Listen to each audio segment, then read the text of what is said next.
at the resorts and venues this summer. The first one coming up, the big first one coming up, is the Bear Bora Run at Olive Del Ranch, which is actually coming up next Saturday. April 10th is or next Sunday, excuse me, April 10th is that event, and there all these 5Ks going on uh, around the country at all these different resorts. Another thing that would be a cool thing to participate in is that many of the resorts hold and host volleyball tournaments, outdoor volleyball tournaments. And let me tell you, first off, if you're not a regular part of the Nature's Close Free community, volleyball is huge. I mean, huge in the close free and naturist community. It's a big deal. So we're not talking about any powder puff kind of stuff here. We're talking about real intense volleyball. Now, the better tournaments have opportunities for everybody from novice all the way up to the semi pro type of folks. I go and I just watch because these people take their volleyball seriously. But that might be something you want to do. You can go and watch some great volleyball, or you can go and sign up and get connected with a team and play some great volleyball. That's another thing you can do. So think about what is it that you enjoy doing. Another option, another activity, and this is what I did my very first time, is to find out when your local chapter or regional chapter of the American Association of Nude Recreation is holding their convention, and go that week or that weekend. It's a lot of fun because there's a lot of people there who are bona fide, real naturist nudists. They know who's going to be there, and they have lots of different kinds of activities going on. Sometimes they have very um, good workshops and things like that that you can participate in. And that is the option for Anna's a convention weekend. And the Nature Society also sponsors these and hosts these festivals around the country. There's not really one in the Midwest, but there's a one in the South, on the East Coast, and on the West Coast. You can go to the Nature Society page to get that information and to also check our Close Free calendar. TheNatureSociety.org is that address for their festivals. I went to one last year on the East Coast, the Eastern Festival. It was a lot of fun and just spent a lot of time. Met up with a couple of people that I'd only experienced before online and only encountered before online. Met Felicity from Felicity's blog and Young Naturists of America. So it's a good way to connect to people at these large scale events. Another big one is the CFI Close Free International sponsors an event down in Florida every year, and that's another cool one to try out. And so there's just lots of activity-oriented times when you can go on your very first visit to a close-free or clothing optional resort or venue. That's really something I encourage you to do. Uh, so do the research, think about when, and then be sure when you go to have some of these following things, all of these following things with you. One, have your driver's license um, or some kind of federal or state ID with you because they're going to want that, and everybody kind of needs to provide a valid ID, and there's a little background check that's run in the background after the fact, so that they know who's there and they know sex offenders aren't showing up and or predators aren't showing up trying to do anything untoward at the resort. So make sure you have your ID. Make sure you have some cash. Most places have some kind of food service there, but most of them don't uh, take cards. You usually have to use cash. Most of the the resorts themselves have the facility to take credit cards, but it's a good idea to have a little cash along with you for food and so forth. And then talking about food, when you do your research, find out if there's any going to be food service available that weekend. It varies from place to place, from venue to venue, and literally from weekend to weekend. Sometimes they'll have food service if they know they're going to have a big crowd. Other times they don't have food service because they know there's not going to be a lot of people out that weekend. So find out about that, and then you might want to carry some food with you in a cooler, or plan on eating out. Now, if you're eating out off the site, that's no fun because then you have to get dressed and all of that stuff. So my suggestion is, pack a little bag with some food or snacks if you're going for a day trip.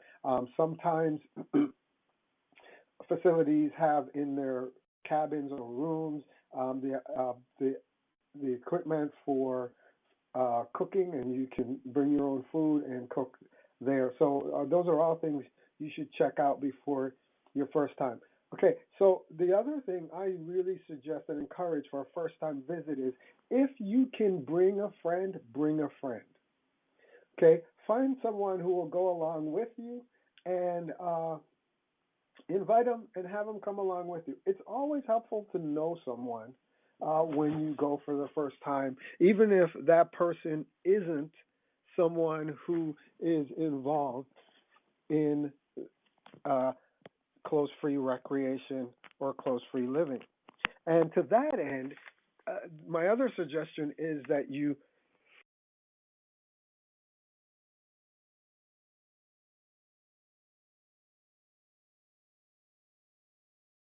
so what's the difference? At a clothing optional venue, you are can wear clothes. Um, the way that works is you can wear clothes everywhere except in the pool or the hot tub, or sometimes if they have a sauna. So you can walk around with clothes on, but if you want to go in the pool, you can't wear a swimsuit. You got to be clothes free. You can walk around, play volleyball, play tennis, whatever, with clothes on. But if you want to get in the hot tub, it's clothes free. That's the difference between a clothing optional and a clothing free or clothes free venue, where as soon as, if it's warm enough, as soon as you get there and you get comfortable, they're going to ask you to undress and be clothes free. So if you bring a friend along, you can have that friend be clothed, even if they're not. Uh, if they come along with you, they don't have to get undressed, and but you could still have a friend along. So that's the the idea behind bringing a friend along with you. Uh, so once you get there, you're all registered. You've taken the tour. You are undressed to the degree that you are comfortable at the moment. Then what? Well, I encourage you to, again, participate in activities, and then use the activities as a way of meeting and engaging people. It can be pretty daunting the first time you're in that environment to, know how to engage people. Sometimes you're worried about, where do I look? Do I look at, what if I start to look down instead of looking completely at their eyes? What do I do? Well, if you're engaging in an activity, first of all, that helps take some of that away. And then, the activity usually involves some kinds of communication. And so that will help bring the connection between you and the folks who you might meet there.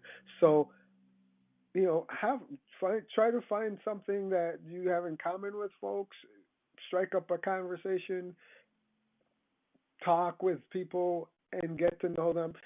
I want to say something. It's really important about your first time visit. You don't have to give anybody any more information than you feel comfortable with giving, except for in the registration process. Now, when you're talking with people, you don't have to tell them your whole life story. You don't have to tell them what you do. You can be general about that kind of stuff, right? A lot of folks at these venues prefer to use a nickname or only go by first name. And in doing that, they try to maintain a little bit of their personal privacy with people they don't know. And so that's a really important thing for when you're thinking about for a first time visit. So I want to shout out to the any listeners out there. What are some first time questions that you might have? And tweet them out. I'll respond to them on Twitter and try to get them on air. What are some first time issues, questions that you might have? And if you are a regular, if you've been out to a close free venue before, what are some tips that I might have missed that you think our listeners should hear? So you all go ahead and do that, and I'm going to shift gears a little bit and talk about the different opportunities, right? So there are a lot of these different opportunities for close free activity in the summer. You could visit a venue. We've been talking about that and all the options that are available there. You can go close free camping at those venues, and I would advise that you not, unless you know for sure or you're going with someone who's experienced, that you not do close free camping outside of the actual clothing optional or close free venues. There's just too much crazy stuff out there right now related to enforcement and law enforcement and legal stuff as it relates to being close free in public to run that risk. So close free camping is another option. A cruise. There's one big organization that does cruises, close free cruises. It's called Bare Necessities, and you can Google them and find out about them. They do cruises, I believe, all through the year. I think the ones that they do in the summer are smaller because the winter ones are pretty much on big cruise ships where you can be close free the whole time you're there, right, on the cruise. That's another option. So if you're one of these cruising folks who love truth in advertising, never been on a cruise, so I don't know what the experience is like, but if you're one of those folks who's been on multiple cruises and you're thinking about exploring close free living, then consider, a close free cruise as your option for a close free plan this summer. RV tours are another great opportunity for close free activities. Um, if you've got an RV and you're footloose and fancy free in the summer, why not make it close free, footloose and close free, and go around to a lot of different close free venues with your RV. Most close free venues have pull through RV sites where setting up and stuff is really easy, and then they have dump stations and all of the kind of stuff that you typically find at RV parks and campgrounds. So you shouldn't have any problems there. When I go to the resort that I frequent, it's in the summertime. Yeah, there are RVers out there in full force. There are tons and tons and tons of RVs that come through and use that. And many of those people, that's what they do for the summer, for their summer vacations, is they get in the RV and head out to all the various RV sites at clothing optional venues. And sometimes they plug into the different activities that are going on at those places.